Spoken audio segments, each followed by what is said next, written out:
Guys, let's go. Let's go. Let's go. Let's go. Let's go. Let's go. Wait, let me see what is the button. I'm trying to look. Somebody told me I'm gonna have to press a button here. Wait. This is what happens when when nobody is you stay alone and nobody is. Okay, no, we are live. No, we are live. I don't need to Hey, press anything welcome, apparently. welcome. Good to see you all. Hi You're free. guys, nice to see you. Dean and Ethan. Wow, I forgot who I'm with. I forgot where I was. Guys, hi, hello again. Citizen Cosmos, Odyssey, we're live. We're gonna talk CosmWasm today. My camera looks like I'm an NFT, a pixeled NFT. So I don't know why it's not working. It's because of CosmWasm probably, and probably because something else is broken. I'm joking, guys. We're also waiting for Sunny. I know there is like what 8 of you watching us right now. I feel sorry for you if you have to watch me talk like this, but guys, there is Ethan and Dean who are gonna, talk normal, good, some sense into us, and I'm gonna let them introduce themselves, even though you all know them. Ethan and Dean, hi, welcome to the show. Ethan, can we start with you? Just a brief couple of words. Sure. Yeah, thanks for having me here. My name's Ethan Frey. If you don't know me already, I'm probably most known for inventing CosmWasm, making Confio. I also invented the Cosmos SDK in 2017 and wrote the first IBC white paper back in 2017. Met Dean also in 2019 Hackwasm when he was doing Agoric stuff, which is really cool to learn his work there on IBC as well. And yeah, I also run Confio, which does CosmJS as well and other tooling. So lots and lots of things. Dean. Many cool things. I'm Dean Tribble. I have no idea what I'm known for. I was one of the co-inventors of asynchronous promises that everyone in JavaScript and Rust and C# uses, along with Mark Miller as the other co-inventor. I'm CEO of Agoric, where we're doing a smart contract platform for implementing smart contracts in JavaScript for the other 15 million developers on the planet. All right. And for anybody out there who's going to watch either this live, which is not many of you, or the recording, and you want to find out more about Ethan and Dean, I welcome you to, well, there is many content out there, but of course, I'm going to talk about our own. CitizenCosmos.space, go out and have a look at the podcast with Ethan, have a look at the podcast with Dean. They're both very cool guys. Both don't really mention half of the things they do, maybe like 90% of the things they do. So check it out. These guys are very, very cool. But today we're gonna debate, obviously, CosmWasm as promised. We're waiting for Sunny as well. I don't know if he's gonna join us or not. Let's do a start. Maybe before we start off from CosmWasm, and I'm actually surprisingly gonna Dean. I know Ethan, you're expecting the first question, but I'm actually gonna go to you, Dean. Okay. What is a smart contract, and why on earth do we need a smart contract? And why can't we live without a smart contract? Or can we live without a smart contract, actually? Okay, I'm glad you asked that, because the other thing that I occasionally notice, I worked on the first production smart contract in 1989, which was 5 years before Vitalik was born.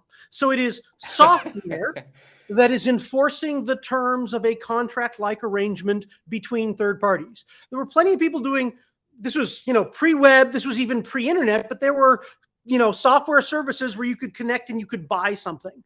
But the thing the thing about smart contracts, it's like eBay, PayPal, Venmo, Uber, Airbnb, Lyft, all of those are businesses where, because the software acts in the middle as an intermediary, it enables strangers to cooperate.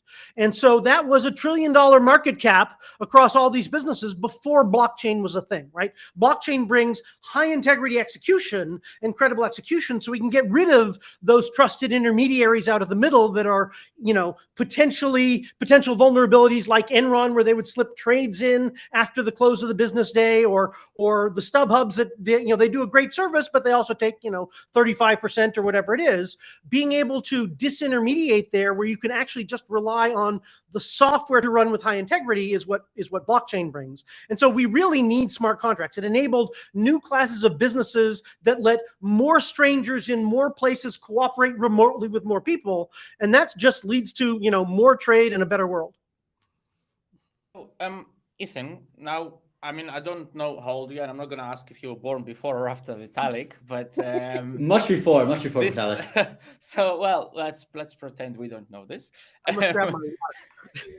I was programming, not his level, Dean's level, but I had been programming code when his smart contracts came out. Basic, but all right. But I'm still gonna refer as the new age of development. All right, the young boy, the little boy.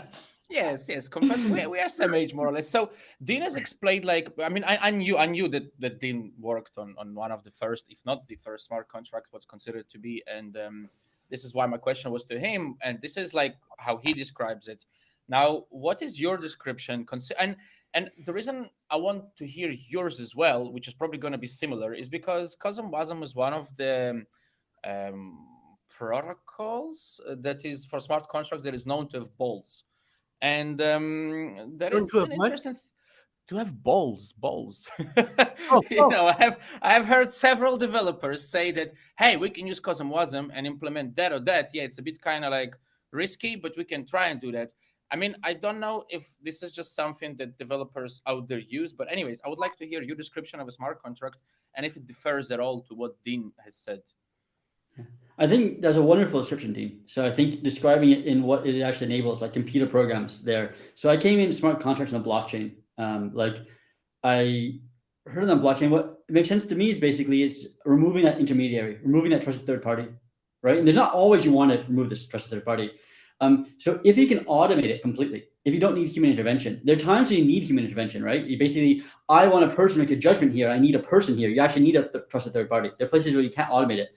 But the trusted third party is supposed to basically be automated software that's doing its job, right? You say, hey, why am I having that running on someone else's PHP server over there that can be hacked? Why don't I make it secure? So as soon as you have basically this multi-party, I wouldn't say even just a third party, but like multi-party, not like a two-person trade, but like if you have a multi-party trade here or program that most people interact with that can be fully automated, as well as describing it automated, you can put it on a blockchain called smart contract, which says basically it's trusted. I mean, except the thing he talked about escrows, basically a lot of that was escrows, right? Like you put money up at Airbnb and if they deliver the money, if they don't, right? Like it's the simplest form of smart contract, right? And that's a huge market cap, right? I'm not saying it's a little one. And there are other things beyond that tracking, you can extend it. So I think the governance and like voting is another one. Right now, the US voting goes to a bunch of black box machines that somehow record votes on paper trails and hope that it works out well. And generally it has. There's a lot of, I mean, they maybe argue over a few points here and there, but generally they seem to be holding up, but it's kind of luck, right? It seems to be vulnerability. It seems to be kind of luck that's working. And it's just to automate it. Every person should be able to vote once. All votes retaliate, right? It's a pretty automated process. You could replace that with a smart contract, right? It's just how to write it and how to hide privacy in it. So there's various levels on it. But I think it's not just economic trade, it's also governance. And I think a large number of things that are basically well-defined interactions between multiple parties that we want to have trustable. I mean, those are you know, orchestration parties. It doesn't have to involve money, as you said. Sunny. Sunny, hi. We call it's interesting. You're all lined up in size, like for me, for my screen. Like Ethan is a bit smaller, then Dean is a bit bigger, and then Sunny, you fill up the rest of my screen. So I giant. So I'll come up closer. Now I'm big. Sunny seems to be in a good mood, and while we're gonna ask him a question. First of all, Sunny, hi. Hello. Sorry for being late. No, it's all good. Sunny, I was just asking the guys. Well, obviously Dean first because he worked on the first smart contract, and I asked him what was his description of a smart contract, and then I asked Ethan. Sorry, but what about you? What is your description of a smart contract, and why on earth do we need a smart contract? I mean, I don't know what the actual exact definition of a smart contract is, but for practical purposes, it's just a piece of code that runs on chain with many people. I knew he was going to say that. And so it's, so I would say that's, and I'll go farther to say it's a, this is also not the correct definition, but it's a practical good definition, which is it's something that can be uploaded onto the code. So Cosmos SDK modules, I wouldn't call them smart contracts because they're part of the node software. Something that can be uploaded hot, usually via a VM system to a blockchain to be run. That's I would call that a smart contract. So I would like to replay my definition. Dean, please. I'd like to replace, which is the software that's enforcing the terms of a contract-like arrangement, which does not necessarily involve money, between third parties. So smart contracts predate blockchain by a lot. That's why I bring that up. And there's a lot of people out there that think of, oh, smart contract is, code written in Solidity running on Ethereum, which is, just totally, not a useful definition. The reason that's important is the characteristics, a lot of these smart contracts, running on chain gives you the high integrity that Ethan was talking about, where you can audit it, where you can know that people can't corrupt it, sort of thing. But for example, Bitcoin didn't allow upload of code. It was just software that was enforcing the Bitcoin interaction between parties, and that's certainly a smart contract. But as I said, so is Airbnb. There's Bitcoin script as well. You can upload code to the Bitcoin. There's Bitcoin. Yeah, but sure.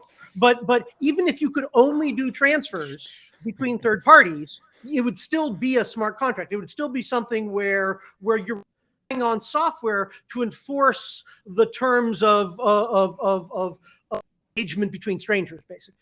Can I try to summarize what you guys say in one sentence, and you tell me if you tell me only if I'm wrong? Can we say that a smart contract is just not more than programmable behavior? It is more than programmable behavior. Okay, yeah, that's not a good. Yeah, not good. Damn. Only because that's too broad. It is true. I think it is programmable behavior. That's is necessary, but it's not sufficient. Yeah. Okay. So you need to add a little more to that, but it's a good start. Okay. And one of the reasons why I focus on this, third parties enforcing the terms of contract is it helps, when we've interacted with mainstream customers, mainstream potential partners, that sort of thing, it really helps to cut through the hype and bullshit about it, because not just, oh, magically I run this code and it's all better. It's just like, no, if it's got a back door, then someone's got centralized access, and it doesn't matter what infrastructure you're running on. Right? And so it's really it's about the, smart contract enables this new kind of business of strangers cooperating, and random software just doesn't. And if what your problem is, the business problem you have to solve, or the opportunity in front of you, there's buyers and sellers out there and they aren't finding each other. Let's make that happen in a way that they can actually rely on, and it runs with high integrity. Now that's a new class of business, right? And so that would deserve a smart contract, whereas I want to get on board with the hype train, and I'm just going to call my, sales portal a smart contract. It's like, okay. Fair enough. So I'll take Dean's definition of smart contract as a broad definition. And in this, right, programmable behavior is this big. Dean's smart contract is here. And for the scope of, I think, this call, we can talk about blockchain-based smart contract engines, which is a subset, which is a trusted integrity of smart contracts.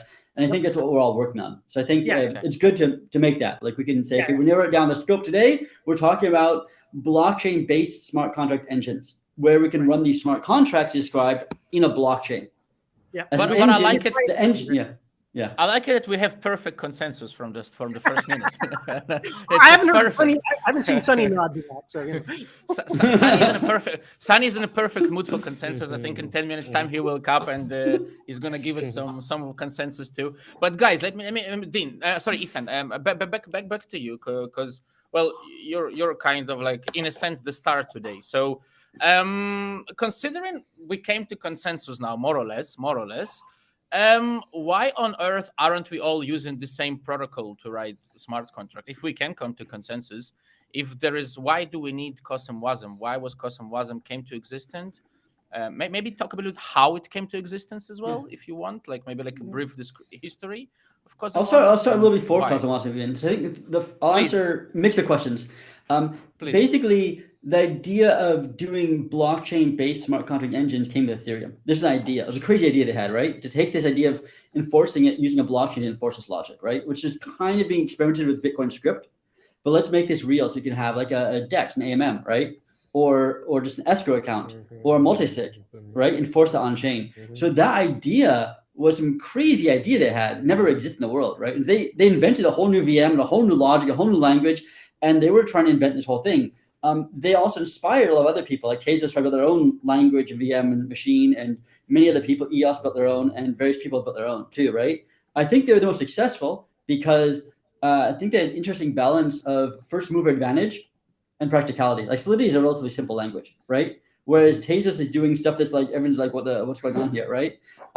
So I think they were relatively easy. They had all these exploits based on stuff being so easy to use, but I think they got this first mover advantage and relatively easy onboarding. So I think they demonstrated it was possible, right? The idea was possible. Now, I heard about Ethereum and Tendermint about the same time in 2015. This is like, they were doing the raise for Ethereum, which I stupidly didn't get into because I wasn't even holding Bitcoin. And I heard of Eris Industries that turned out to using Tendermint, and then I started actually playing around 2016 in them. I tried experimenting with this stuff, and I found Solidity is painful because I'm like, this is early on Solidity, right? 2017, and like, how do I test? How do you write a test? How do I probably test my code's working? How do I cover all the cases, right? Like, how do I do math in it? Like, how do I do well, I can do basic stuff. I came from, back-end programming. Like, I can do complex things. How do I do anything here, and how do I ensure it's correct? Now, I had APIs that weren't even holding money, which I tested far, far better than people could test Solidity contracts, which are holding millions. You see what happened to Polkadot's one, right? So, like, the fact is, you can laugh at them, but the problem is they couldn't. It was like just have to guess and hope, right? And hope you reviewed it. There's no way of really testing this stuff back then. So I looked at that and I went that's why I kind of ignored it. I said, okay, this is going to be good, but it's really hard to build robust systems. A whole lot of money went in there, and for a business perspective, you should have gone in there. But from a tech perspective, I felt like it was really hard to finally get now the systems that can kind of like, proper test all this stuff, and frameworks and things like that came out last couple of years, but it was really hard to do it. And I got into the Tendermint and Cosmos SDK because you could use Go code, you could use Go tooling, you write tests, you could cover the whole thing in tests, right? It wasn't smart contracts, but you could build your own blockchain, you could test it, right? And therefore, I could actually feel relatively secure. It was more or less proper, right? So that was why I came into Tendermint. I stuck in Tendermint, started building in 2016 some app on Tendermint and SDK and whatever, going from here. 2019, I was sitting at after Cosmos Hub launched, and I'm sitting with a bunch of beers with a bunch of CTOs, and we decided let's build smart contracting for Cosmos because it's missing smart contracts. Wasm is a cool new engine that's coming out. It's getting popular these days. We don't have to use EVM. We don't have to build our own VM, which everyone else did, right? EVM was probably the best one that self-built. They said, hey, let's just use an existing VM and build on top of that. Because building a VM and building a language is really, really hard, right? It's really hard. So let's use Rust, which exists. Let's use a VM that someone else built, and let's build our own language on top of that. So I think there's a lot of bespoke and bug shedding going on in blockchain. So this is why we said, hey, let's build tools that are well-known, built by other people, and well-testable. And we build a smart contract language. I think what we try to do is try to learn from Ethereum. And of course, we are much later movers, have a smaller dev thing, and it's not as easy to use it, Ethereum, but we went for security first. I'll say this. The bar of writing a Solidity contract is like this high. Like any JavaScript developer can write their first pet shop contract in Solidity, like really easily. But they can try to play their money tokens. But you know what? It's going to have flaws. They're going to have bugs in it. They're going to have reentrancy attacks. They're going to be exploited, right? And so the bar of writing a moderately complex Ethereum contract that has no attack vectors is pretty high. There's a whole class of people that think they can write Solidity. They can write code that runs, but is exploitable. And I think this is dangerous because these people are able to write code that works, but has some exploits on it, right? And that's a really dangerous area. And there's too many of them. And we said, okay, we're going to raise the bar for writing anything at all, but try to lower the bar for writing it securely. So the gap between people that feel they can write a contract at all and that can write it securely is relatively small. So quickly they get over the hump, and hopefully relatively quickly get to the point they can write a moderately secure contract. And that's the goal of CosmWasm, was saying, hey, security first. We try to make it as easy as possible to write a secure contract and optimize writing secure contracts as easy as possible. And don't worry about writing like a bad contract. We don't care about that. We basically try to lower the bar of a secure contract as low as possible. And if we raise the bar of rating a contract at all to almost the same height, then that's fine. You kind of mentioned several advantages as well, characteristics or advantages, because there are advantages at some point of CosmWasm. What about the bad stuff, Dean or Sunny? Do you guys wanna like start? And I mean, why, for example, Agoric doesn't implement that? Why don't use CosmWasm? I mean, what is so wrong in your opinion or dangerous about it that I think Agoric was presenting Agoric smart contracting language when I was building CosmWasm in a hackathon. So they're already working on it. Well, so we were on the WASM committee, right? Markham was in the WASM group at Xerox PARC, or not Xerox PARC, at Google. I was in the JavaScript committee doing the weak pointers and finalization in order to help with the bridge from JavaScript to WASM. We sent Markham to the WASM Security for Blockchain Summit in Berlin to help them not go off the rails from a security point of view. So we think good thoughts about WASM, and it's a big step forward. A couple things. First, let me go back to some of the EVM things. Right, it's worth noting that the thing that didn't really exist when they were rolling out Ethereum was a deterministic programming language. Since is I'm running the same code on multiple machines and it has to come up with the same answer every time across tens of thousands of machines or replays or what have you. That turns out to be hard, and it turns out to be interesting. And so they made a new language that focused on that. In the process, they missed some really important architectural elements like reentrancy that are basically insurmountable for humans. So you can do a certain amount of programming, but they solve that hard problem of deterministic execution. So that's what enabled them to launch and show that this was possible and interesting. But those limitations, those security hazards that Ethan mentioned, like reentrancy, are just, there's a wall that we run up against in terms of the complexity of software that you can safely build on Ethereum. It's just got too many security hazards for even expert programmers to get right. And so we spent, $9 billion plus in losses from security bugs that simply shouldn't have even been possible to express. And a lot of what Agoric has been talking about since 2018, actually 2017, is about that. CosmWasm carries the same cry about some of these security holes, right? And takes a lot of the same similar architectural principles. So with respect to WASM, though, there are several elements there. First off, WASM is not a programming language. People sometimes represent it as a programming language. It's not a programming language. It's an assembly language, right? And so that's fine. It does mean that you still do have, for example, the security hazards between the language the programmers write in and the thing that actually gets executed, right? There have been Solidity exploits where someone put in a hand-coded EVM code that wasn't Solidity, that was able to do things you could not express in Solidity, and so it surprised people. The same thing has happened with Java bytecodes. The same thing has happened with .NET bytecodes, right? That is a known pattern of vulnerability that we need to watch out for in WASM environments. The other is you don't get isolation among libraries, right? What happens is, most code, I think in GitHub, they did an analysis, and most applications, only 3% of the code is unique to the applications. The rest of it is libraries included. And the same we should expect to be true over time as smart contracts on blockchains get richer and richer.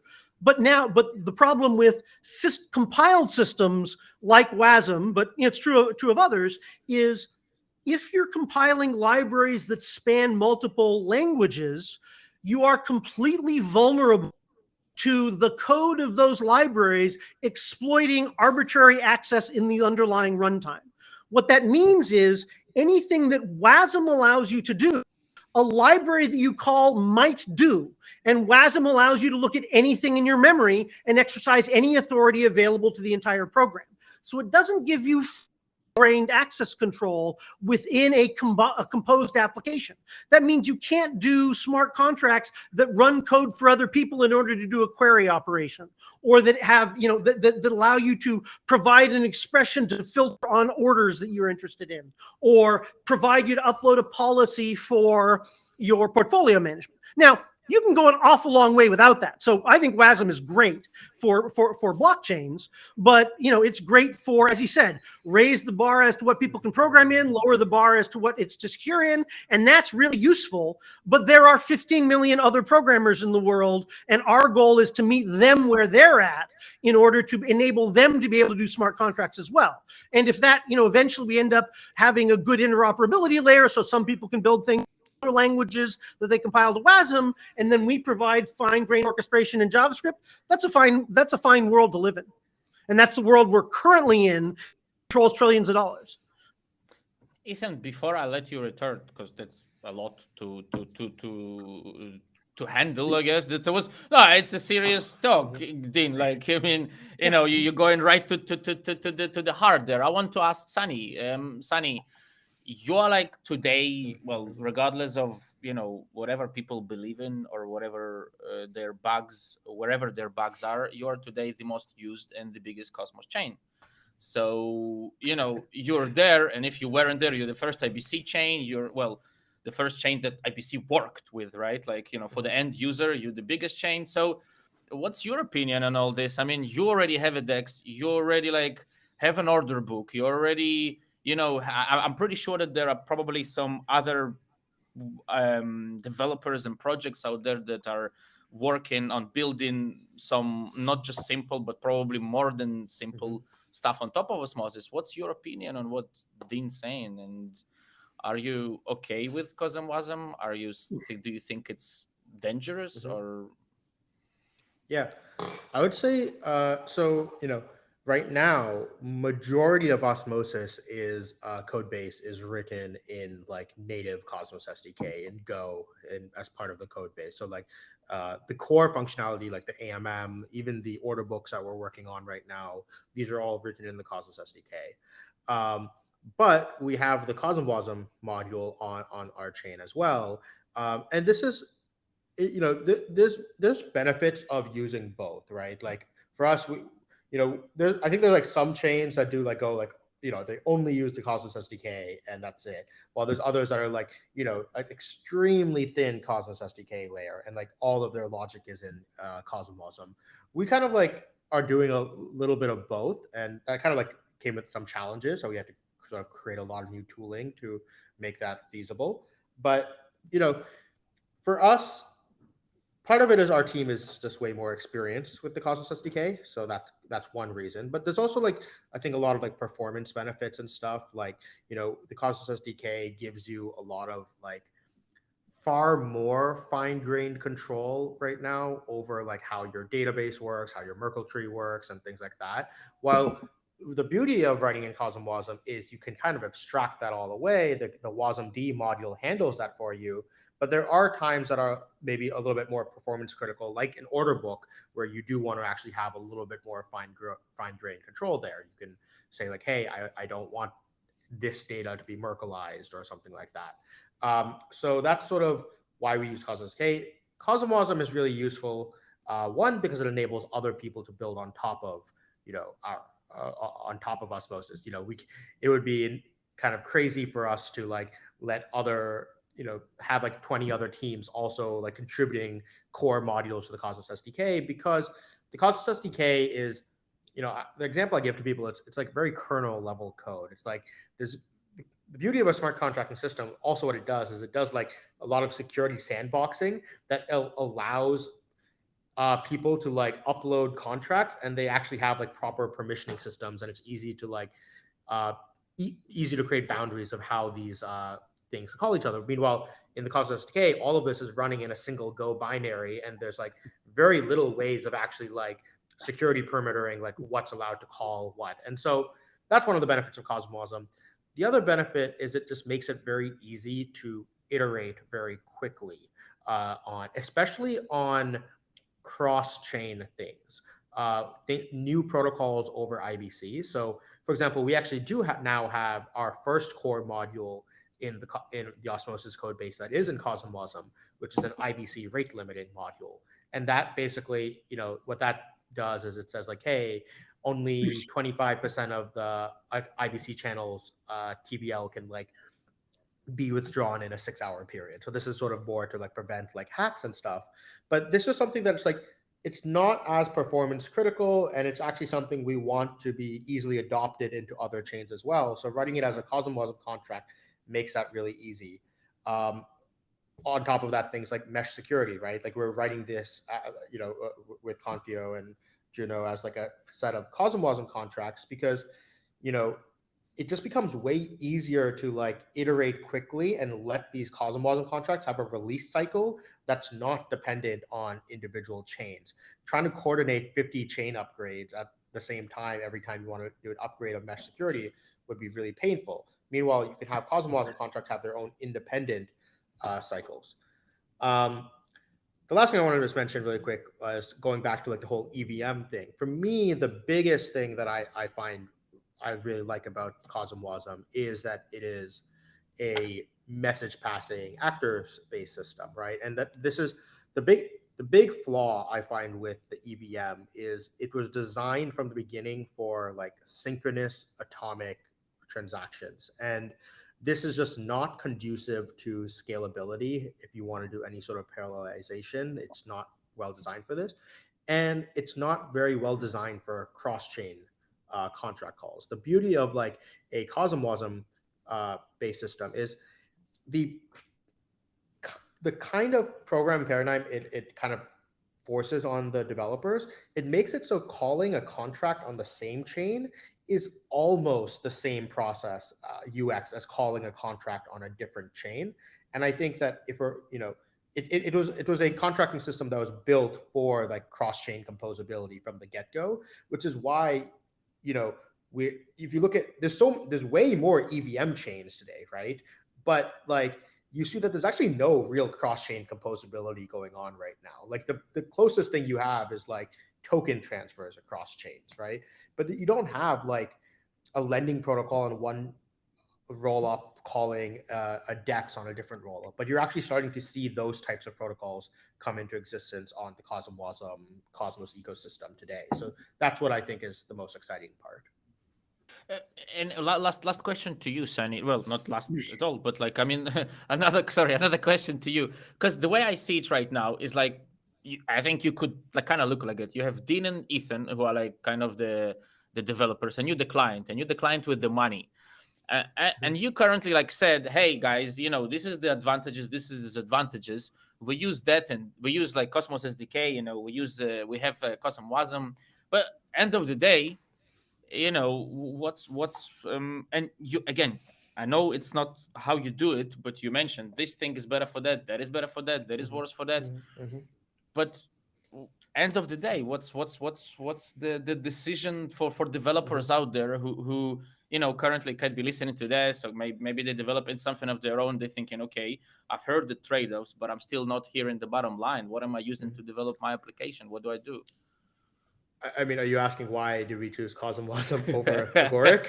Like, I don't know what I'm asking. I'm trying to get trying to get you to. I mean, I'll be completely honest. Generate controversy. I mean, I'll be completely honest. The reason that we we implemented CosmWasm right now instead of the Agoric VM is that the Agoric VM wasn't at a production ready state at the time, and like, to be honest, CosmWasm had like, hundreds, potentially thousands of like developers, largely thanks to the Terra ecosystem.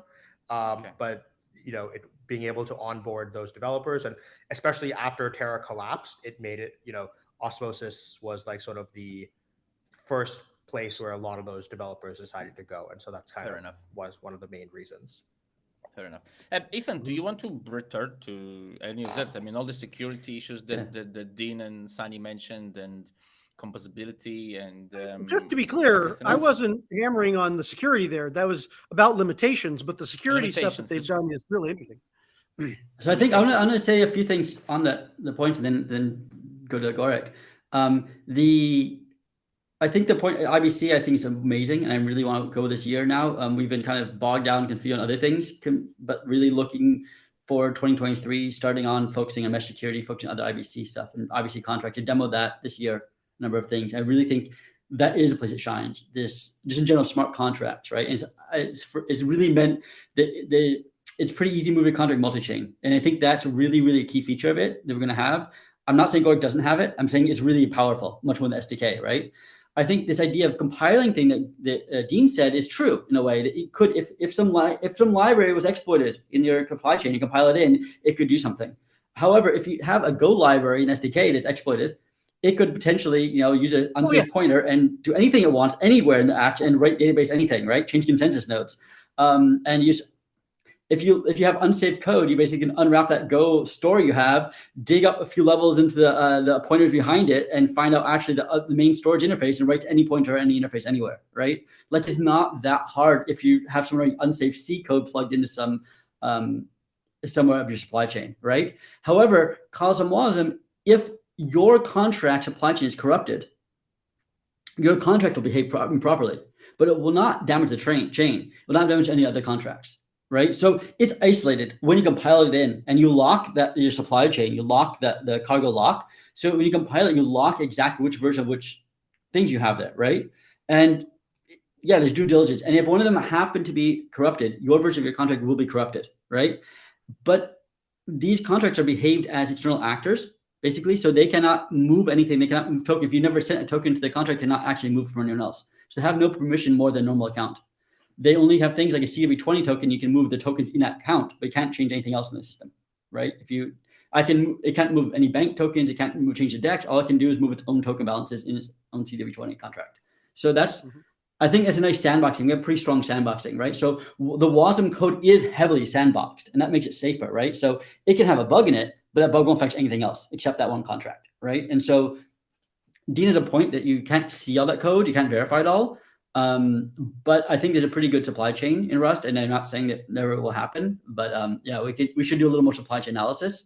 But it's definitely, I think we handle that in a good way. I think we have gas metering on stuff. We check the code. We verify operations. A lot of opcodes, we just block any contract that uses various opcodes. We say we don't know what that is, so we allow these opcodes. Any other opcode you try to use just gets blocked. We actually limit what subset of WASM we can allow. No floats, no atomic operations, no thread operations, various experimental stuff is just blocked. So I think we try quite a bit to make security first. And a lot of the issues you had have been non-determinism areas. We call them SDK. SDK was not deterministic. So that was kind of our last year of any sort of issues with CosmWasm. Not exploits, but really just calling the SDK and finding it have non-determinism, especially error messages and stuff like that. So I'll say that, right? So I think it's pretty secure. But yes, the supply chain is a problem.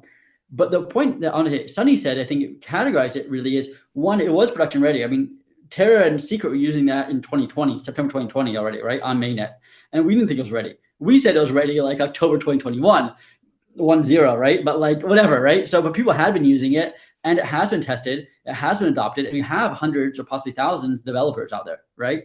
Confio's building some stuff. We have many, many other companies building tools out there.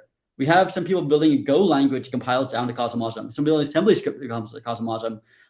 We have multiple people doing, we have an academy we run, but other people, there are a few other academies. Archway is doing one, Secret's doing one, these Terra Builder Alliance is doing another one. There are multiple, Osmosis I think has a builders program. There's multiple training things. There's multiple teams building things, right? Like multiple major teams, multiple audit firms doing stuff. There's a huge ecosystem that has built up over the last 2 years. It's pretty powerful. And that's really like what Ethereum got right. They built this huge ecosystem. So I think we have 20 different blockchains. We have a large ecosystem. And we have everything we can to support that, right? We multi-chain first. We said there's a module, drop it in any SDK. It works with your other SDK modules. It works by itself. Anyone can adopt it. And supporting that, we've built this large number of blockchains you can run on and a large developer ecosystem. And that's really, really been a key priority of us the last 2 years, building at CosmWasm. And I think, so everything that Agoric says about as easy as JavaScript, I looked at it and, I can do JavaScript, right? Like I know TypeScript, I know JavaScript, I know Rust, I know a lot of languages. I cannot understand Agoric contracts because it has a mental model. The code, I can see what the code does, but like, I don't know how that turns into a trade somewhere in the buy-sell order thing. Like, it's like there's a huge mental model that it uses. It's a very, very complex. I think it's actually very secure and intelligent, but there's an extremely complex model you have. Are you talking about the Agoric application framework? The smart Yeah, not the code. The code, you can read the code, but you hear this one call, which I can read the call, but it implies a huge list of things, right? Like it implies like these capabilities are passed around and how you use them and how you construct something, how you architect and how you understand the code is very complex, right? Your use of capabilities and your way of your model, your mental model to understand the contract. Like Solidity, like you write like JavaScript, right? And we force people to say, okay, you have to write it with an active model. You don't call someone, you just send a message, right? And Agoric takes another level, and this whole capability thing, which is I do believe, because you guys are very smart people, that you have security benefits that we cannot have in other languages, right? But I think it's very hard to understand. And as far as I can tell, there aren't really any developers, serious development going on Agoric besides Agoric core team. Like the Agoric company, people, hired people have built contracts on it, right? You built your stablecoin, you built things on it, like it's buildable.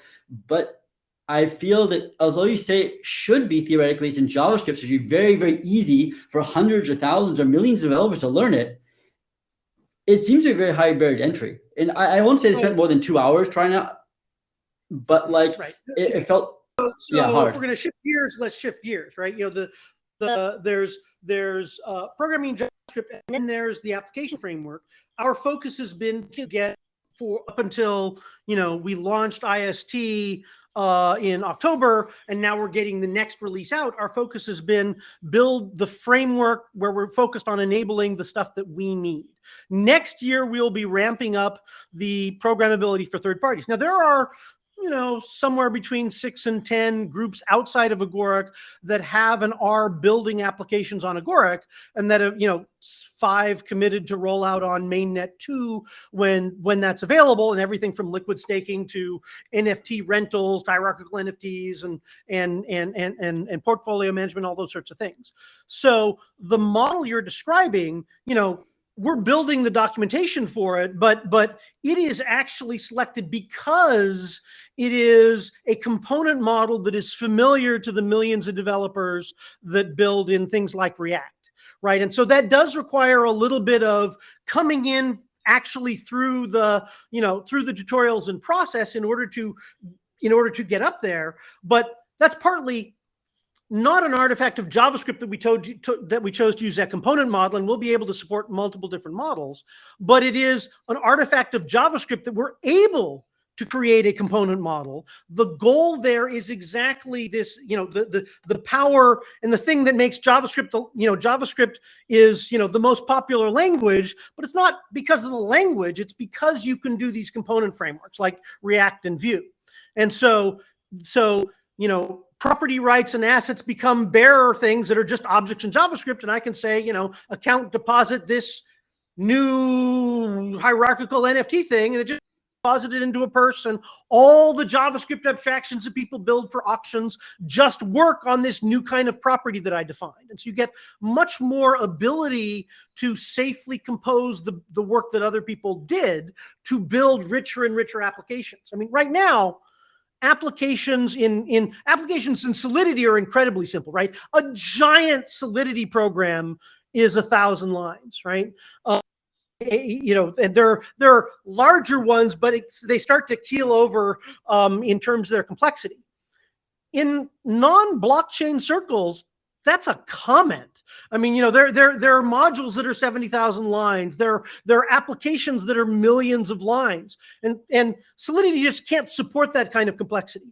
Rust can, as long as you're talking about a, you know, monolithic contract. That's the boundary of actor protection in CosmWasm, and it's a huge step forward. Let me be clear. I love it. I think it's great. I support rolling that stuff out, and we help where we can, and we expect to be able to connect to it and leverage it. But it is a coarse-grained actor model, which is a good step forward, but it's not a fine, but it doesn't give you fine-grained composition of isolated components. It gives you fine-grained composition of libraries, which is not the same, you know, which is sort of generation 2. And what we're talking about in the world of components and React is generation 3. That's what you need to get to in order to have exponential growth in software development. That's what you need to get to in order to have, you know, millions of developers of a broad range of skills, right? The library, the compilation kind of world, you get a band of programmers, and I love that CosmWasm can really target that. Do want those people building low-level, high-performance, whatever stuff. But to get the broader range of mainstream programmers, you need something that lets them build on the work of others more easily. And, you know, and these two are complementary to each other, but I think they're both critical. I disagree completely with what you said. CosmWasm is very powerful to integrate. We have many examples, like DAO is 5 different contracts. When you apply DAO, 5 different contracts integrate each other as one whole, and you can swap pieces out. You have multiple different switch the voting contract out here without changing the rest of the code. So you basically can pick one of 3 things here. You have a core module, you have a different module here, you have 3 different proposal modules. I'm building on it. I extend it, right? We build our own module and we use the rest of their contracts. And we just replace one module with ours for WinDAO, for example. I think a lot of these DEXs are using multiple factory models and various things. I think there's a lot of composition, and people write their one application as 4 or 5 different contracts or types of contracts, actually many instances of the same contract.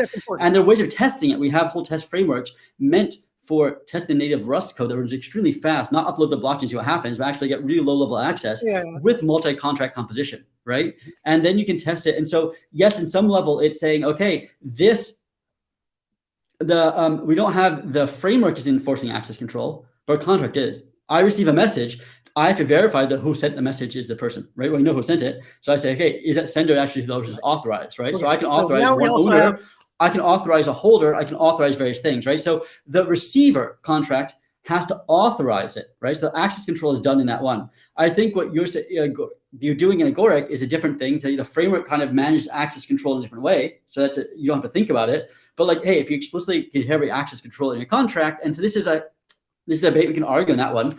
But the difference for me, only difference there is really that one, you have your access controls enforced inside the contract in CosmWasm, and we can do anything we want, and you enforce in the framework in Agoric to avoid a certain class of mistakes, like, oh, I forgot to check this. Well, it's also architectural.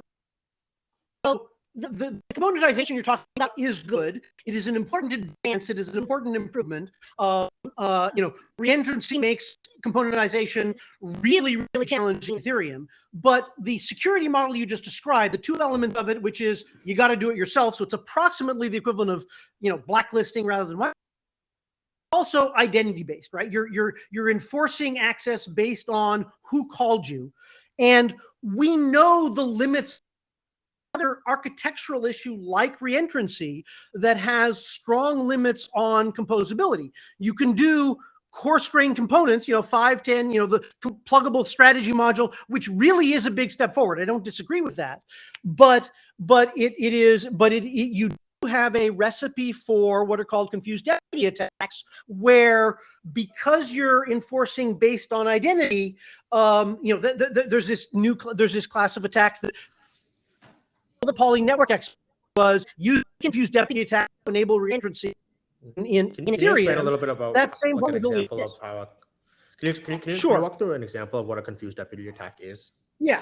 So I've got a contract that is for users to do account management, right? And so it's got account balances tied to Dean, right? Now I want to use a portfolio manager that's going to manage my accounts, right? In that case, now the portfolio is talking to it, in which case it exercises all my authority on that contract, or is the portfolio manager talking to it as the portfolio manager, in which case it doesn't have access to my account, right? Well, okay, so now what it does, it makes a portfolio manager :Dean account and a portfolio. So now it's got multiple identities and it's trying to manage those with respect to me, and you're creating a lot of where all of those elements make it hard to easily change who has what rights because they aren't transferable, and easily ensure that the rights are protected when this original contract didn't make provisions for authority delegation, for example. And the key thing, this is pervasive in computer systems, right? Works for humans where when at a company, I get a few privileges and 6 months later I get promoted and I get a few more. But smart contracts are all about changing who has what rights. So if that portfolio manager had all that special stuff and now I add NFTs, oh, did my delegated weird ass, thing also support NFTs? And now I'm taking NFTs and handing them to people.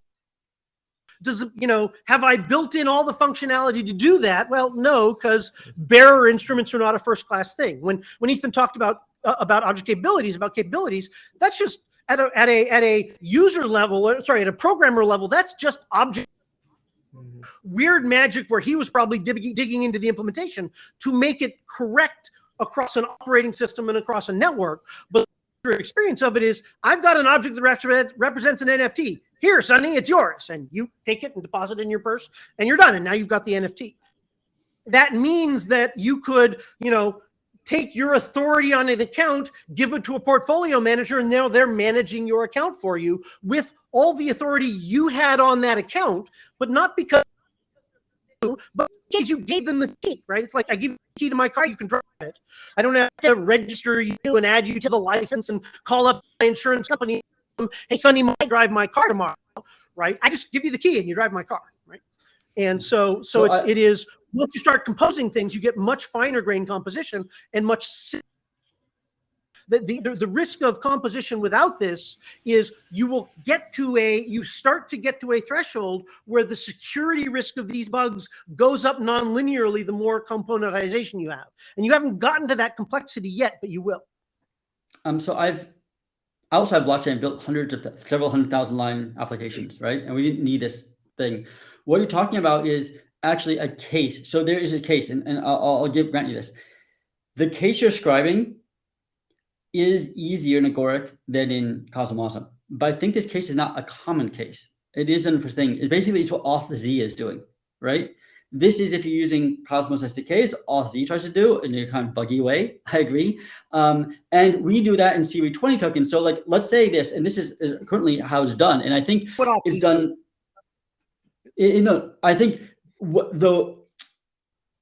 not doing what auth-z is doing. No, because auth-z is add to a system that uses ACLs, and lots of people do that because you want delegation, and that's the source of the bugs. Yeah. So I'm saying, granted. So you're not doing what auth-z is doing. Sorry. You're not doing what auth-z is doing. You solve a problem. You solve a problem very elegantly. The problem class that you solve very elegantly is what auth-z is trying to solve poorly. Okay, but it's a problem class. The class of problems that people try to attack with auth-z is a class of problems that Agoric is designed to solve very well. Is that correct? So the access control in a particular context. The thing is, this is a class of problems that shows pervasively in application design where people just do it because they don't have to think about it because they're in a system. I just grab a component. I grab a stream. I have no idea where it came from. I take the stream and I plug it into there, and the wiring happens. A stream is an OCAP. I didn't have access control, and am I handing it to him? And is he the account that stream is going to check? Right? If I had in programming language, if every stream I had to figure out the guy consuming it and producing it, and now I have to update my table that says he's allowed to produce to him. That's what the identity-based model gives you, whereas most people in C++, C#, Java, JavaScript, everything else, you're in Rust, they take streams, they hand it off, and they plug it together, and now you've got this flow of data, right? And so I don't really code in streams. Most codes aren't coding streams and flowing. There's a type of programming that exists, right? So, no, there's types of programming that do exist, and so there's a thing. So this whole thing of bearer instruments and access control, I think it's very, very elegant solution about we'll delegate bearer instruments of various things. We currently do it in the contract again. So CV20 has allowances. So I can allow access to this account manager, can access my account, but up to 50,000 tokens in my account and no more, right? And they can do what they want with those accounts. I trust them to correct the thing. And they can if I have $1 million in my account, they only can take 50,000. So that's done in CV20 tokens. It allows this delegation inside the contract itself again, right? So it's more logic in the account. Okay, so only Ethan can move the tokens that belong to Ethan. Only Sonny can blow the tokens that move Sonny. Well, if Ethan allowed Dean to move his tokens, he can allow Dean to move 50,000 tokens of his account. All that logic is done in that contract. And FT's the same allowances thing. Because you built it in the contract. Exactly. Right? So every contract can build this. Is he cannot add a new account, his old account, put a rate limit that changes on Sunday, and hand access to that in an easy fashion. We can totally do that. We can totally do that. We do that right now. That's called, we have the smart wallets. It's called smart wallets, Vector Smart Wallet. We have the smart wallets out there. And what they are is basically they are an account and they're not externally owned account. It's like if I say I have this contract here, I use it. I just pass a message, buy this thing, buy this, whatever, right? So there's a contract actually that my external account, my private key is full control of. I'm admin to this account, right? This contract. And I tell this contract to own stuff, stake tokens, delegate whatever else, right?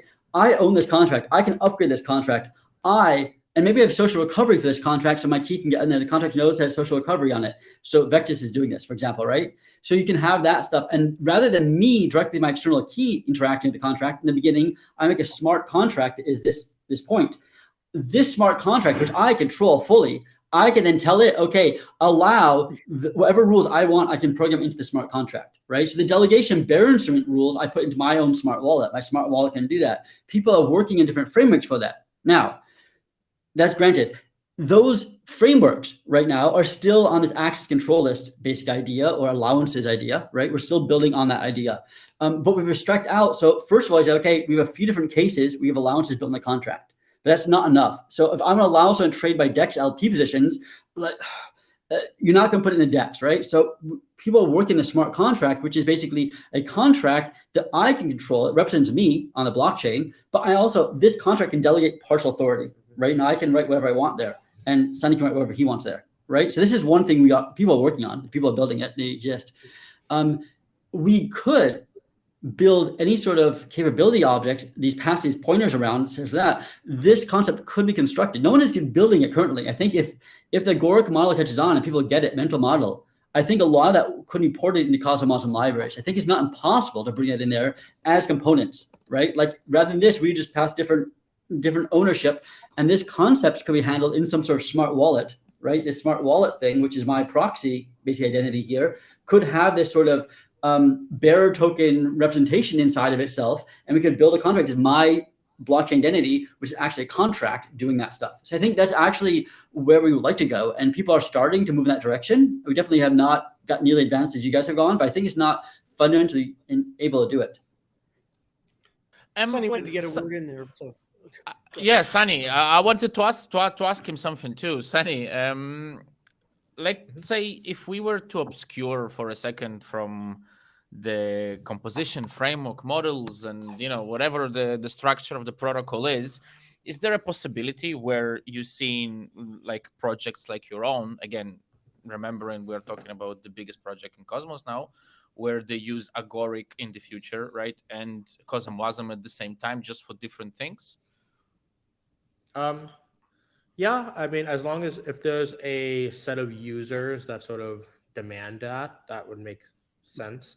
I mean, obviously we want to like limit the complexity of the number of things that we have to handle. I mean, I'll admit that after adding CosmWasm, like, the process of upgrading our chains has gotten way more complex, because I think like the last 2 times we tried to do an upgrade, there's been like something with CosmWasm that we didn't consider. And so, I think like there's very few teams out there who like know CosmWasm deeply and know the Cosmos SDK deeply. And I think it's actually been a lot of the bugs, like issues with like, halts and stuff in the last year have usually come because there's been a lack of understanding of both of like enough people who understand both extremely deeply. And so the more systems you add, it just adds more things that people have to understand deeply. But if like, if the developer tooling for Agoric and like, there's like ability to add like so many JavaScript developers is like compelling enough, then yeah, that's something we definitely would be open to. It's a pro con trade-off. Is there something, Dean, that or Sunny, that Agoric wouldn't allow that you can do today? Like simple stuff, something, a simple example. I mean, not simple stuff that CosmWasm is already allowing today for a developer to execute for the end user. I'd love to see a DAO in Agoric. Prove that you can build DAO on it, right? I think DAO for me is a beautiful example, because DEXs and lending protocols are relatively fine. They come from Ethereum, but DAO has gone far beyond Ethereum because governance is very complex. And what they could build in a limited, like Dean said, 1,000 lines of Solidity is pretty big, right? So they couldn't build real governance on there. And I think what DAO has built is very powerful. And I think it's the most beautiful, complex thing in CosmWasm right now. Not the most valuable, but most beautifully complex. And I'd love to see Agoric build that and prove that it could build that too. It'd be a stablecoin's easy, relatively easy for this stuff, but the DAO complexity it has is high. Yeah, and we have, we've built a bunch of governance Legos and used them in all of our different smart contracts where it can plug together, and where we have in the same run contract different trust layers where there is actually governance that corrupt that you can rely on enforcing restricted change to governance or to parameters depending on votes from outside the contract and that sort of thing. So we do have components for that. And DAO is certainly on my radar, something that would be cool to reproduce a component-like version of in the future. It's not, it's, that's something where I would want someone else to do it rather than Agoric or them or what have you. But we've sponsored bounties for building some of those components, different votes, vetoes, committees. So the is using some of those components to have a different vote on ISD parameters that's unrelated to the builder DAO, but they get voted in by a vote of DAO and that sort of stuff. So there's a little bit of that now, but it's definitely something that, extensible governance is a thing there. I note Dean, that I know you have to. Yes, Yeah. I was going to say, I know you have to run, Dean. So if you want to jump off, we'll just wrap up quickly. But thank you very, very much, Dean, for your time. Again, for anybody out there who wants to get more information on Dean, first of all, go to Agoric and check out what the guys are building. And second, check all out open the source. podcast. So yes, so Sunny can take it. I will note that the main way to interoperate initially is IBC will be having JavaScript to Osmosis components and Juno components and everything else. And it's it's Interchain and Cosmos IBC that lets us have WASM and JavaScript talk already. So and EVM. I will go there. And EVM. Dean, yes. thanks, Dean. Anyways, thank you. Thanks. Guys, to kind of I don't know, is there something, Ethan, like from your side, that you think that is fair and worth mentioning? I mean, I know Dean is not here, and it's kind of like we're not going to talk about. Let's talk about him now. No, but is there something you think is worth saying? That okay, Dean has brought up a lot of arguments, and some of them, I'll be honest, I didn't understand. Like maybe 10%. I'm going to be honest. But is there something that you feel needs to be retorted from what he said, even though he's not here already? I think there are a few things, but I'm going to say, first of all, I think the programming language Rust is hard is true, but there is work on Go. We have a working Go for kind of like hardcore devs can play with it. We have this playground, and Archway should be launching it for, I don't know, whenever they get around to it. Some other people are asked to build assembly script. They're asking us to help them get that production ready, which we left out a while ago. So there will not just be Rust. So CosmWasm Rust is currently what we are building in Confio, but we have other people building in other things, which I think is powerful. Ecosystem is powerful because now other people that really want it. Yeah.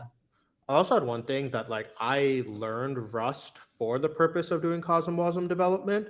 And that was one of the things that was a little bit daunting to me because I always heard about Rust is really hard, which I think it might be. But I will say that the CosmWasm development framework has actually been really nicely designed that you actually don't have to deal with most of the hard parts of Rust. To today, I still don't think I know what a lifetime is. I read the book, the Rust book and stuff, but I don't think I would actually be able to do if you asked me to do actual systems programming with Rust, I probably wouldn't know how to do that. But the process of writing a CosmWasm contract in Rust, it's really just a new syntax.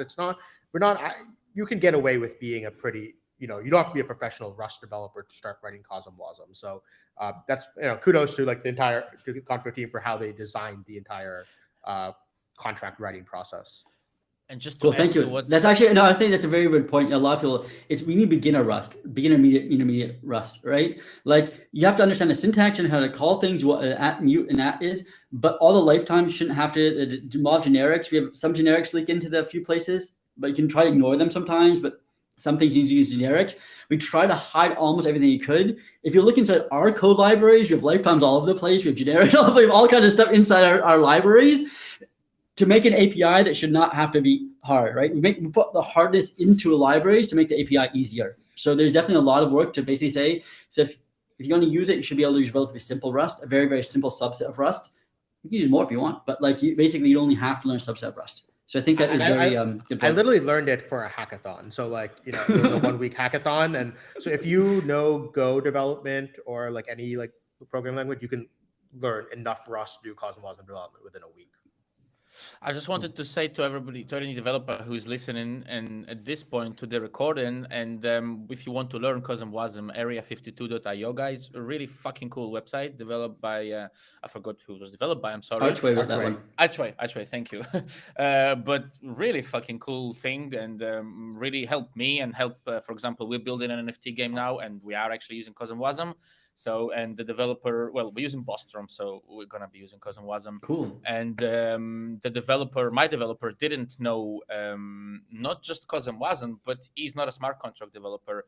And he didn't, I mean, he's a good developer in Go, but he didn't have any, he knows Rust a little bit, but he said he doesn't have any problems with understanding any of the framework or needs to put his brain like, wow, my God, what is this? Like, there was no such place. So again, guys, check out area52.io if you really want to learn CosmWasm. I think this was something going to help you.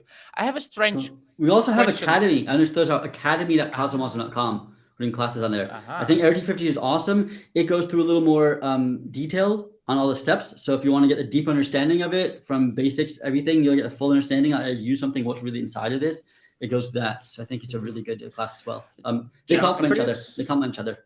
Yeah. I'm excited for Academy because like I feel like one thing that I noticed when like doing a lot of CosmWasm like learning was there's a lot of tutorials that teach you the first 40% of CosmWasm, like the beginner stuff, but like nowhere teaches you how to use reply messages or how to use like pseudo messages and all like the more advanced stuff that you probably, especially reply messages, you're definitely going to need to use those if you're building anything. And I kind of had to learn by pouring through mostly the Mars and the DAO contract and looking at how they do things. And so excited for more like of this intermediary tooling. I'm gonna be honest.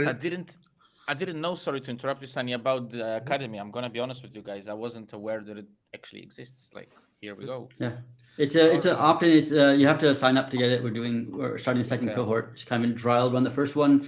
We have a course. We're adding more courses now, so we'll have more. We have a beginner course now, and we're working on the intermediate courses coming in. We'll have one on multi-contract composition, which will cover replies as well, and we'll have one IBC later on. So work on Sylvia framework to make stuff easier for CosmWasm and Rust. So there's various things on there that we're adding courses to it. So yeah, check it out. You apply to academy@cosmos.com. Apply. I don't know. I think soon is the next cohort starting soon this month. And then if not, just a month or two, we'll have another one. Guys, I have like as a final kind of like point. I have a very weird. It's not a question. It's going to be a point I'm going to make, and feel free to accept it or to argue with it or make out of it whatever you want. So.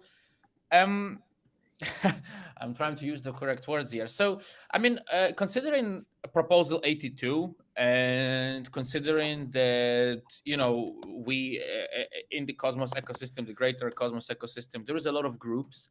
There is a lot of, how to say, I don't want to call them parties, but I mean, political parties do come to mind when you think about it in a way. And I have heard, this is going to be my point. I have heard a very interesting a developer I respect a lot as a developer make a statement to me that currently on those political parties, CosmWasm is a little bit associated with kind of like the what's the right word? Not the wow, the word ran away from my brain. Sorry. Not the people who revolt, but how to say the other side that represent a different opinion to how things are being built in certain Cosmos SDK chains. And today there is enough developers that understand CosmWasm, and CosmWasm is developing further and further for those developers to be able to create. And this is what he considers himself to be part of. He actually says, I'm a part of those guys. I consider myself to have a different opinion to those Cosmos SDK chains. And I think that today, finally, now that we have this tool, which CosmWasm is, we can kind of go out there and be, and again, forgot the word that I'm trying to say, but, you know, like represent a different opinion, because you still need the tools to represent a different opinion. That voicing is one thing. So this is not a question. It's kind of like a point I'm going to throw in there. And I'm wondering what you guys think about it. Is that just random talk? Ethan, you're muted. You forgot. Sorry, this is not 82. Separate from 82 because there's two different things, very different things you're throwing together. 82. No. Just to clarify. Let me clarify you and me. I don't take it bad.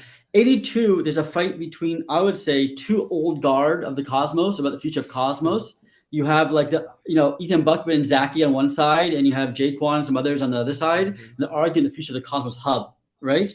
Now that's Atom 1 versus Atom 2 and stuff like Atom 0. Like, I'm not going to step into the argument. All right, that's not my argument. I kind of left the Cosmos hub because I'm happy it exists, but I'm not worrying about the future of it. It's not my choice. It goes left or right. Like it's not my choice. I hope it succeeds. I hope it survives somehow, but I'm not worried about steering it. So but that's different. So there is also this rebellion that some of that old guard was involved in building SDK, and there actually some of that conflict between these various parties has made SDK kind of this, and other parties that are not the old guard that have been holding the SDK, I'd say, hostage in some way of like, we want to build these things that we think are important, but no chain needs. So lots of things of complexity being added, lots of bugs being added. OSZ, for example, added a huge amount of bugs, but basic performance issues on like IAVL not being addressed, basic security issues and stability issues not being addressed, whereas more and more crazy features like this ORM and NFT module that no one's ever going to use and are being added, right? I would say there's a lot of theoretical design work. It's cool for us as devs. We don't care about product needs. There's happening in SDK for quite a while, too much of it. I think since, it's happened for a while. There's this washout as Stargate came out, which is a huge power. I appreciate it very much. The 40, 41, 42 series. And after that, I felt there's a lot more, okay, now we're just going to re-architect this other thing in theory land rather than saying these are product needs of our users. So we came in there and like, I've been frustrated with SDK for a while because we are a consumer of it and we try to integrate to it. Every time we try to integrate, we're like, oh, this is painful. We were one of the first ones integrating on like RCs of 040. It kept changing all the time. It was totally unstable. We burnt ourselves out for 9 months following early RCs of 40, trying to integrate CosmWasm in RCs of 40. So I was extremely burnt out by the way the SDK has been run. So we say, hey, look, we just don't even worry about it. Like we have our own thing and you can upgrade your SDK and your contract still runs. So you don't have to worry about it anymore. You don't have to worry about headaches of SDK changes, right? It just should work. But we need a stable SDK below that. So there has been that real struggle there of people that are not really anyway, let's focus on product need and just try to stabilize SDK. I will say, so there has been this tension for a while, right? Of like, we say we want to focus on what people need and people want to focus on some sort of theory land. And I think Osmosis is trying to bridge that. They're trying to push the SDK, like, hey, we need more efficiency here. We need to check this thing. We need stability here.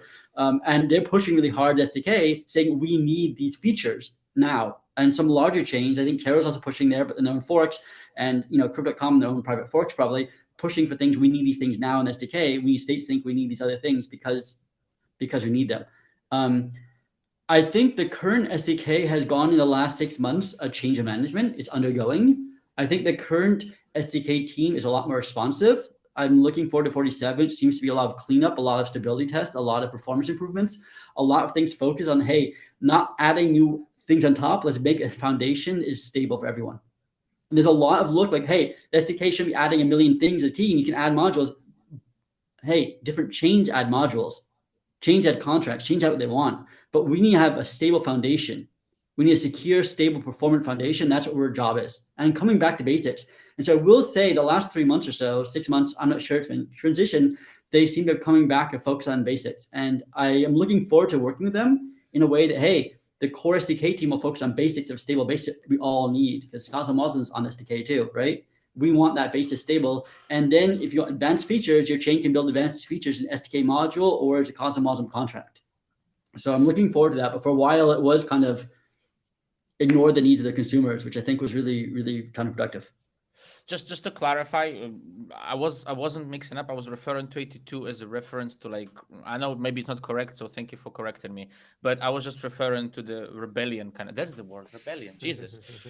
Sunny, what about you? And the reason, I'll be honest with you, the reason I wanted Osmosis to see you, because you're sometimes seen as like the rebellion, right? And I mean, Ethan has already said you guys are kind of in between. So do you agree that CosmWasm is the tool for the rebellion, or is it the opposite, or is it? I mean, every rebellion, in a sense. I mean, I know rebellion is a harsh word, and that's why I wanted to use it. But in a sense, any rebellion is actually the way to achieve something, right? To achieve something good. So I know, again, I'm not asking a direct question here, but what do you think about all this, Sunny? I'm just curious. Yeah. This, I don't know, this might bring up some like old history and stuff, but I'll say that the CosmWasm, I think, started as a rebellion.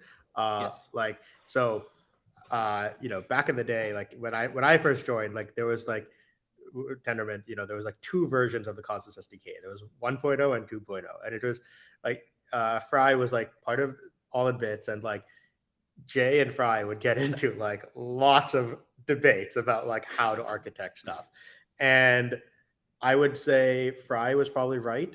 In retrospect, I would say Frey was probably right 80 to 90% of the time. But Jay was the CEO and made all the decisions and overrode everything. And so at some point, Frey just got upset and just left. And he's like, I'm not able to like voice anything here. And then Frey tried to build an alternative SDK called Weave. But then the problem is when you're kind of competing with the SDK, it just has too much like, it's hard to like build a competing SDK because just the mind share around the SDK was so high. So CosmWasm kind of was like, okay, wait, Frey now gets his opportunity to build the things the way he imagines them working, but then still being in a complementary way on top of the SDK. So now you kind of have two ways of building on Cosmos, but they're like a very complementary stack. So, I guess in that way, like the origins of the CosmWasms, like is somewhat comes from District Rebellion. I don't know, Frey, if that's like a fair framing of the history or not, but that's how I think it's a very good framing of history, and I think a lot of the ideas from Weave are making their way in, like protobuf. We had CosmJS is actually code they built for Weave, came from that code, right? The reason you have this protobuf natural signing code stuff is because we built tooling for Weave. A lot of things have come in there, not all of it, but a number of pieces have come into the SDK, which I think is cool, right? But I realized that at the time is I actually was pushing for more dev advocacy in the Weave thing, and they were like, no, we don't compete. So since you had no dev program, no dev advocacy, no marketing budget for it, it totally lost. And I realized that, hey, you can't compete with SDK, you need the mind share, and let's make it complementary. And from day one, CosmWasm said, I want to build what I feel is a better framework, a better idea, and a very clear structured API. I like it, but I'm putting in a little sandbox, and it'll play as well as possible with our SDK, because everyone wants the SDK. I'm not going to compete with SDK. I'll do my thing, but I'll do it in collaboration with them, right? Like I want to have my own little world and you have your world, but we'll work together really well. Integration was key from day one. So we made, okay, first you can call it bank and staking from the contracts, right? Then we can like call in all the custom modules, right? So we can call into the dexes from Osmosis. Now we allow their modules to call into the contracts. And so now we have like both custom modules calling contracts. We have contracts calling other custom modules, we're back and forth. And so you actually can build, Integrated built something, the entire governance system. It's modules that control staking and permissioning of Tendermint stuff in there, because we have these callbacks and the custom modules back and forth, and contracts doing core logic. Like you can build almost anything, integration between SDK and CosmWasm. So we said it's very important. It's very, very important for us. And actually that learning, I'd say, from that first rebellion of like, I'm doing my own thing, screw you guys, I realized, no, you have to collaborate. So it is a mind share here, we're collaborating. And so it is a rebellion in a way of like, I have a different technical architecture ideas than SDK, but I'm like, it's not a rebellion like, hey, we're going to beat you. It's like, hey, let's work together. And I need a good SDK. I'm frustrated that SDK is not advancing because, hey, we're dependent on SDK too, right? We're consumers. Like, I want to advance the foundation, right? I don't want you to add 50 million crazy complex modules. I want you to have a good foundation, right? But yes, it came from there. And I think that we learned from that first rebellion I did was like, okay, let's figure out how to collaborate as best as possible, integrate with everyone else. There has definitely been numerous occasions where I've been invited to talk on recently, like in the past maybe 5-6 months on different places. And there has been always like, let's say somebody who talks about Polkadot. And then let's say I would talk about Cosmos, and then the first question any developer would be like, yeah, but the integration of Cosmos SDK is just like, and then you're like, well, I'm sorry, I'm not responsible for it. I mean the reverb, and so it's definitely out there. And when I say rebellion, by far, I'm trying to say that we are trying to defeat somebody or kill somebody. It's exactly what you say. It's to move on forwards. Guys, it's been a cool discussion. It's what I wanted. So I'm hoping that we can try to get this to more developers, the recording. I mean, I know We haven't had a lot of people watch us live. People would join in, going in, but we're definitely going to try and use that to. Hopefully, people will learn from it, because there is a lot of things that you guys have explained that I didn't understand before, and yeah, for sure. So thank you very, very, very, very, very, very much. Awesome. Cool. Thank you very much for having us. Thank you. Good talk.